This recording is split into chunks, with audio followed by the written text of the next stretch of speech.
It's been broken for him since he was in 4th grade. Yeah. Mm-hmm. So we simply just put a composite filling on there and made it look like a tooth. Gosh. Mm-hmm. And is it permanent right now? Yeah, that's permanent. Mm-hmm. All right. Do you think everybody's gonna recognize you? that is I'm looking forward to that. Yeah.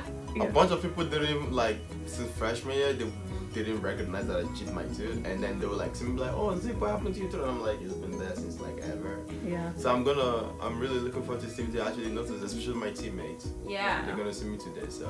Oh, that's I'm not, awesome. like, planning on this because I was like, I don't have the money to do this. Yeah. And then she was just like, "Hey, Ezekiel, come to the office. I want to talk to you about something." I was like, "All right, all good." And I went to the office and she talked to me about it, and I'm like, "Wow, I didn't even look into it." I love it. She did that herself, and I was like, I love it. "Yeah, so much Especially respect." for kids.